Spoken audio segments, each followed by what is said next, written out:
Hi friends, welcome back to Vizag crazy mom. నేను మీ పావని. ఈరోజు కమ్మటి నేతి బిస్కెట్స్ ఎలా తయారు చేసుకోవాలో చూద్దాం. ఈ రెసిపీ నా ఫ్రెండ్ చేశారండి.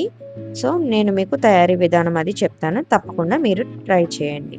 కావలసిన పదార్థాలు: నెయ్యి, 1 కప్పు మైదా, 1 కప్పు షుగర్, కొంచెం సాల్ట్, కొంచెం బేకింగ్ సోడా, డ్రై ఫ్రూట్స్. ఒక గిన్నెలోకి మనం కప్పు మైదా తీసుకోవాలండి.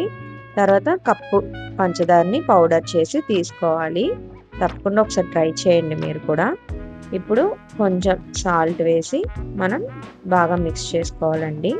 కొంచెం బేకింగ్ సోడా కూడా వేసి మనం బాగా మిక్స్ చేసుకోవాలి. ఇప్పుడు కొద్దిగా నెయ్యి పోసుకుంటూ చపాతీ పిండిలా కొంచెం చపాతీ పిండికి మనం ఎలా కలుపుకుంటామో అలా కలుపుకోవాలి. కానీ చపాతీ అంత గట్టిగా ఫోర్స్గా పిండిని కలపకూడదండి, మృదువుగా కలుపుకోవాలి. నెయ్యి పోసుకుంటూ పిండిని అలా కొద్దిగా నెయ్యిని అడ్జస్ట్ చేసుకుంటూ నెయ్యి వేసుకుంటూ మనం స్మూత్గా చేసుకోవాలండి. మనకు చాలా చక్కగా బిస్కెట్స్ వస్తాయి. ఇది ఓవెన్ లేకపోతే మీరు స్టవ్ పైన కూడా మీరు గిన్నె పెట్టి ఇసుక పెట్టి ట్రై చేయొచ్చు. చూసారు కదండి, ఇలా చపాతీ పిండిలా కొంచెం అలా వచ్చేలా ఉండలు చేసుకొని ఇప్పుడు ఒక ప్లేట్కి నెయ్యిని అప్లై చేసి ఇప్పుడు తీసుకున్న చపాతీ ముద్దలా ఉన్న ఉండని దానిపై ప్రెస్ చేసుకుంటూ ఒక 1/2 ఇంచు మందం ఉండేలా, మనం కొంచెం మరీ పలుచగా ఉండకూడదు, 1/2 ఇంచు మందం ఉండేలా మనకు నచ్చిన షేప్లో మనం కట్ చేసుకోవచ్చండి. మేము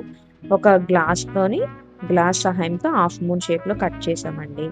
మీరు కావాలంటే స్క్వేర్ ఏ షేప్లో చేసుకోవచ్చు. డ్రై ఫ్రూట్స్ దానిపైన వేసుకోవచ్చు, మీకు నచ్చిన డ్రై ఫ్రూట్స్. ముందుగా ఫ్రీ హీట్ చేసుకున్నామండి.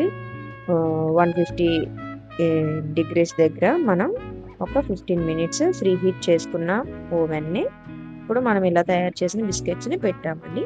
మళ్ళీ 150 డిగ్రీస్ దగ్గర మనం 20 మినిట్స్ మళ్ళీ హీట్ చేసుకోవాలండి.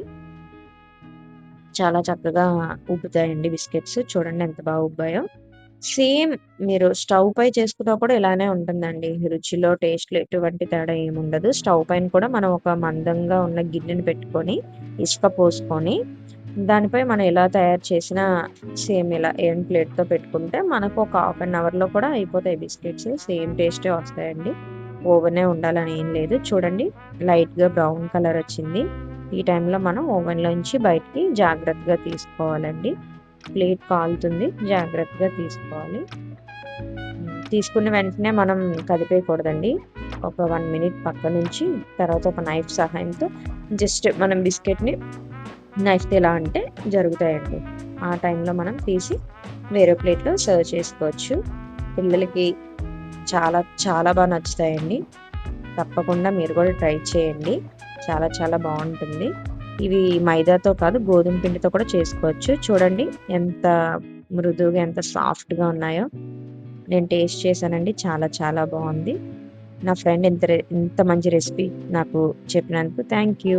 పూర్తిగా వీడియో చూసిన ప్రతి ఒక్కరికి థ్యాంక్ యూ సో మచ్ అండి. మన ఛానల్ని ఇప్పటి వరకు సబ్స్క్రైబ్ చేసుకోలేని వాళ్ళు ఎవరైనా ఉంటే తప్పకుండా సబ్స్క్రైబ్ చేసుకోండి. ఇప్పుడే లైక్ చేయండి, షేర్ చేయండి, కామెంట్ చేయండి. నెక్స్ట్ వీడియోలో మళ్ళీ కలుద్దాం. అంతవరకు సెలవు.